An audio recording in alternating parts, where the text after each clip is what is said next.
В Российском университете дружбы народов прошла очередная межвузовская конференция We Speak Legal English, German, French, Spanish and Chinese.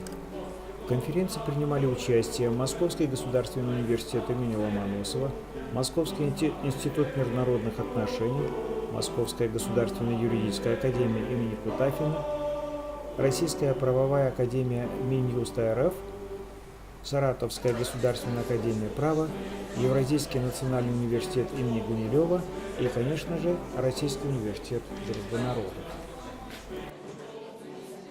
Dear teachers, honorable guests, tradition to hold annual conference titles to speak English, German, French, Spanish, and Chinese, headed by Professor Anastasia Atavekova.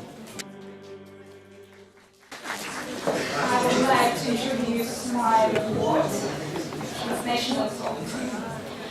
The issue of organizational liquidation of insurance firms which do business and have assets and creditors in multiple countries have grown immensely in importance in the last decade. When such a firm becomes financially distressed and needs bankruptcy relief, many difficult issues arise. Which country or countries will conduct bankruptcy proceedings regarding the firm? What assets will be administered in those proceedings? And what country laws will apply? 5 broad types of an international bankruptcy regime are basically discussed today: universality, territoriality, contractualism, international organization, and secondary bankruptcy. Good morning, ladies and gentlemen.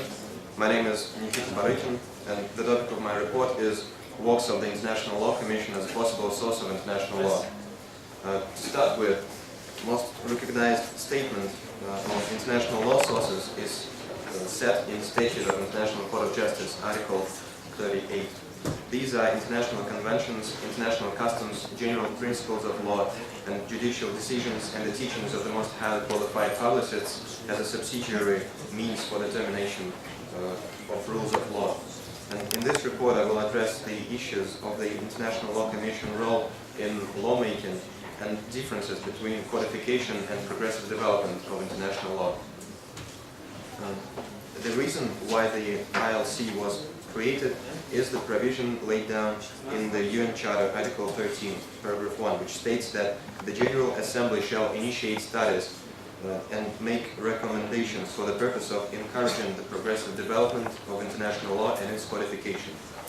And the UN General Assembly passed the resolution which provided for the creation of the International Law Commission in order to fulfill its obligations imposed by the Charter. The subject is legal translation. Legal translation is the translation of the text within the field of law. Legal translation is not a simple task because law is a culture-dependent subject of field. One difficulty in translation stems from the fact that most words have multiple meanings. The mistranslation could lead to lawsuits and loss of money. Hence, there is need to approach professional translation service providers when legal documents are required to be translated. Legal terms have basis in country-specific national legislation. The latter is a product of historical experience and hence carries a certain degree of regional asymmetry. When translating a text, we remember the problem of the LLC in our region. The LLC is one of the worst environmental disasters in the world, according to Ban Ki-moon, United Nations Secretary General. On a recent visit to Central Asia, Secretary General visited what is left of the LLC and flew over the basin to see for himself the aerosol flats left behind by the receiving works. The UN Secretary General suggested regional leaders need to cooperate to solve the crisis. But actually the Central Asian water crisis is not just about the fate of the LLC. It's about the management of the entire basin. Here you can see some statistics about water consumption for the Siberia River,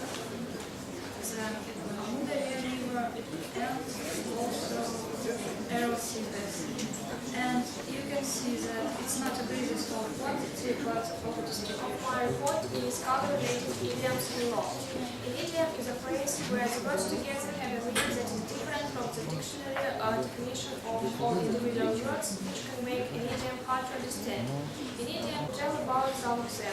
First of all, I would like to tell about English logical units in law with the component of white. First color-related idiom is white lie.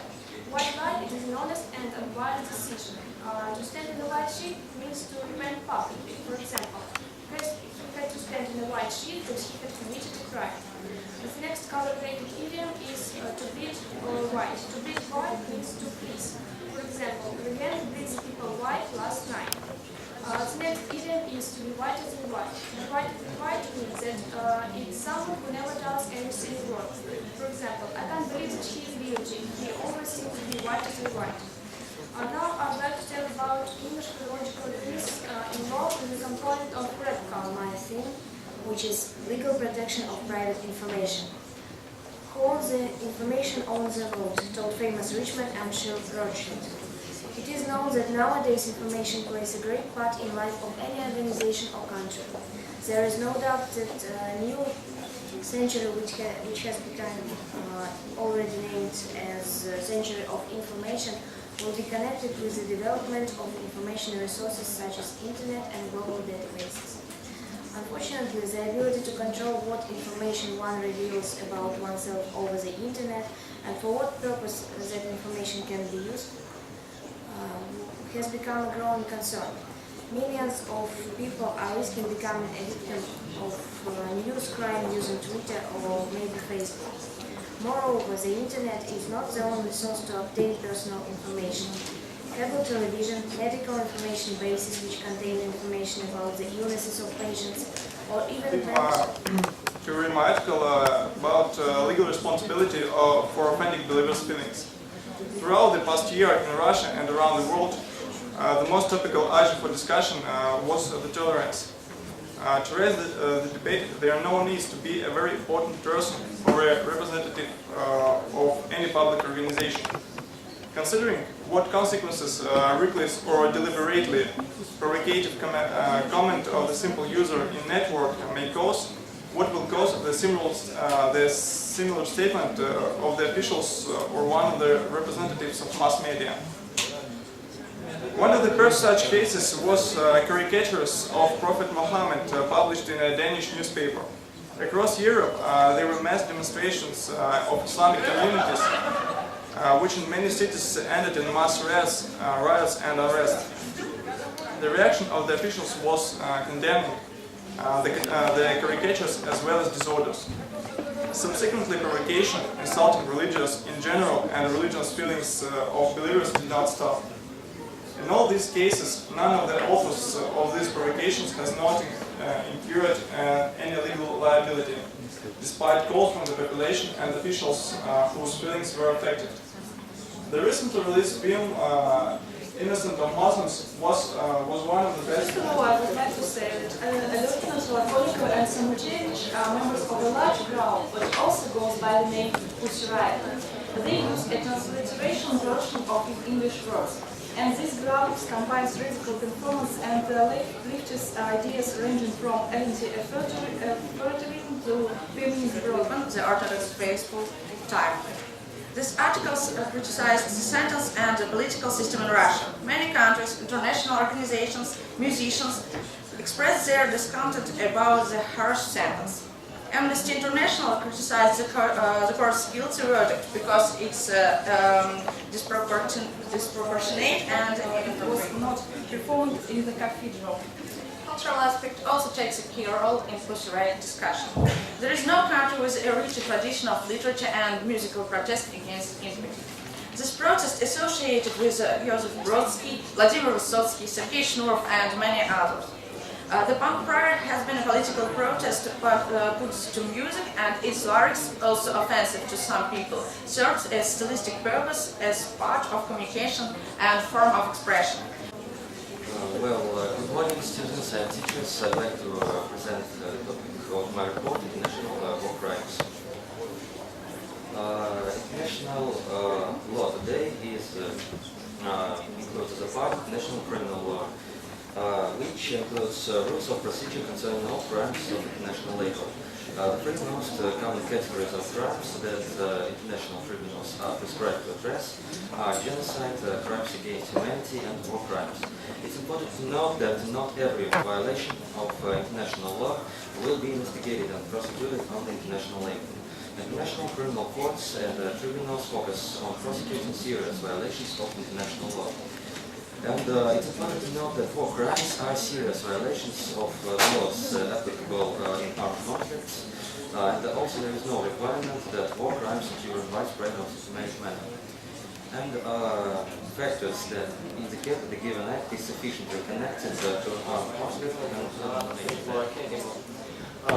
the topic of my report is eviction. Nowadays, many people rent their dwelling premises for extra income. Tenants occupy such premises under a contract, under no contract, and so on. Often owners of such premises don't know how to evict their unwanted tenants. That's why I'm going to discuss how unwanted tenants can be evicted. The ways of eviction depend on the grounds a tenant occupied dwelling premises. The first one is contract for lease of dwelling premises. Under the contract, owner can rent their premises to tenants. The contract can be terminated by the court. Thus, a tenant will be evicted under following grounds. If the tenant fails to make payment for the premises, if he disrupts or damages the premises, if the premises is used for other purposes, if tenant systematically violates the legitimate rights and interests of their neighbors. Good morning. I would like to introduce my report, Children as Witnesses, Smaller Competence and Rights in Canada. Children become involved in criminal trial typically when witnessing or experiencing unlawful events, witnessing domestic violence, suffering physical abuse, or being kidnapped can bring children to the criminal justice system. Increased importance of children's testimony has resulted in a growing body of research concerning the consequences for children who testify in criminal court. The trauma of living and testifying about the crimes can re-victimize the child. It's important to make the criminal justice system more attentive and accommodating to the needs of victimized children. The initiatives to help and protect child's victims must be balanced with the rights of the accused to have a fair trial. The child can be examined and cross-examined with the counsel. Children are also allowed to have support persons beside them at the expired court. Freedom from taxation by royal prerogative, freedom to petition the king, freedom to elect members of parliament without interference from the monarch. The British Parliament. The British Parliament is the oldest in the world. It originated in the 20th century and in the 12th century as written gamut. Gratitude to the moderators of the session. Of course, it's far from being easy to moderate. Thank you again.